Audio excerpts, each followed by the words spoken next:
The community honors veterans. We'll see how that extends to the schools. We'll see how Pheasant numbers look. Aberdeen draws visitors from around the country. And athletes prepare for winter sports to begin.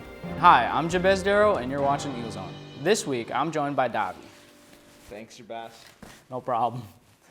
On this news show, we usually look forward, but sometimes we need to take time to look back.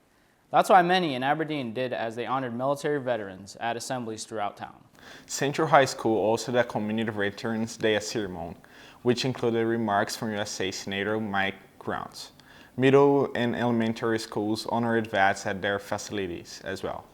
Eagle Zone, Emma Purse shares a glimpse of those events and the message behind them.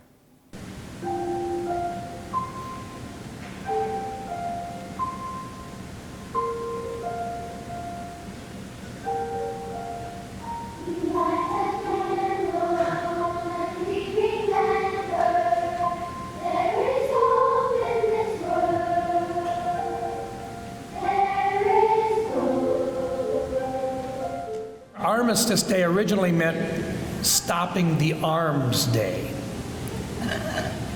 Well, what we found is that it was not the end of all wars, that there would be other wars. We pray for those who have served our nation and have laid down their lives to protect and defend our freedom. We pray for those who have fought, whose spirits and bodies are scarred by war, whose nights are haunted by memories too painful for the light of day.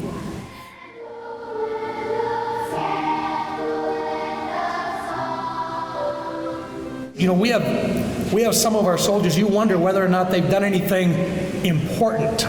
Sometimes they can't even talk about what they've done. And they have. They've seen the worst of mankind, but they've also stood the call, generation after generation, to keep us free.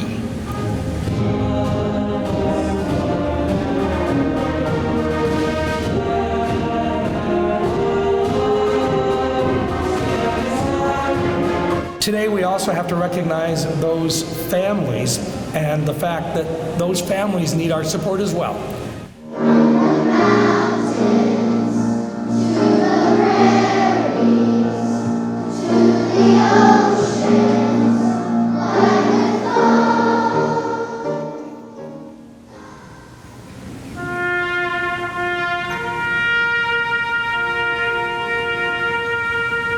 We pray for those who serve us now, especially those in harm's way.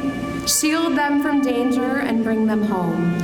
Protect them and their families from loneliness and want.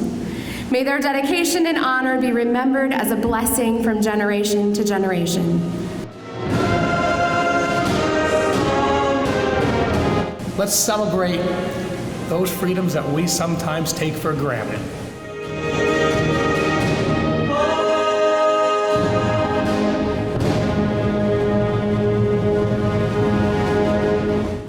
Again, that was Eagle Zone's Emma Price reporting.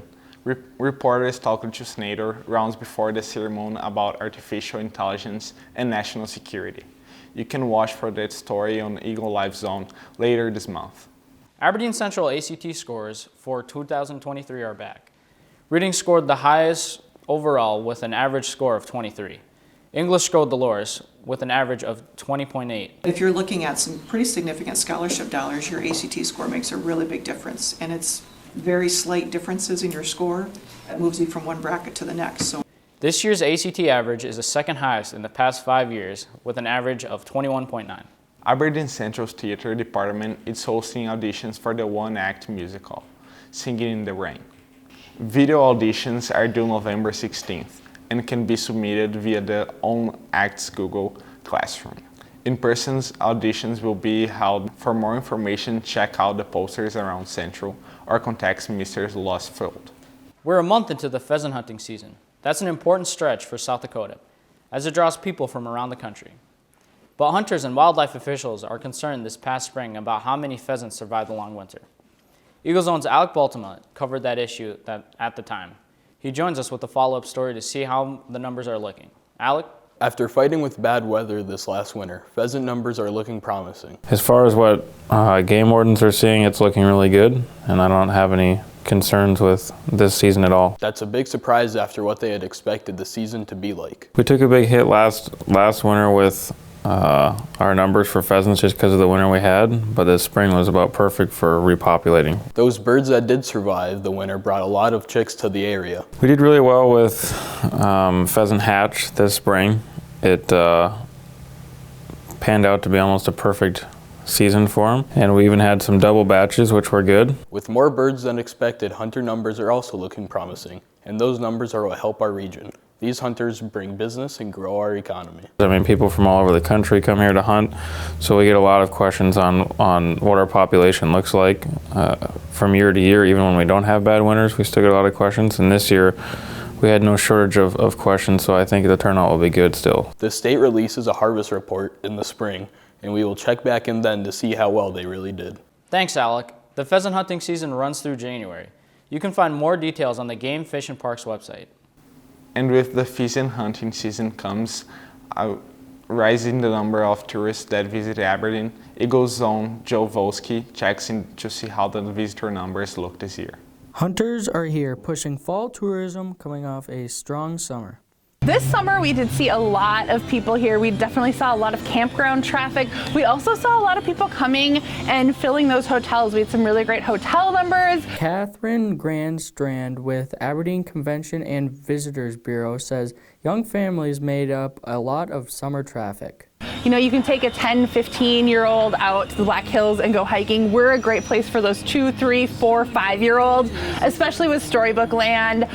We just draw those younger families to Aberdeen, and we're just a really great location for those younger families. According to a study prepared for the South Dakota Department of Tourism, visitors had an economic impact of more than $7.5 billion in 2022. With the state relying heavily on sales tax, it is important to draw visitors from another state. Storybook Land does so. It's a free attraction, so that really gets people here from places like Fargo, Bismarck, Grand Forks, Marshall, Minnesota. We see a lot of people. Even though Aberdeen's biggest attraction is free, people still spend money when they visit the community, whether it's for Storybook Land or anything else. We're super excited to invite people no matter how they want to come and stay in Aberdeen. But no, we had a really good year this year, and we're expecting a banner year for hunting season as well. Reporting for Eagle Zone, I'm Joe Volsky. We will be right back after this message created by media production students.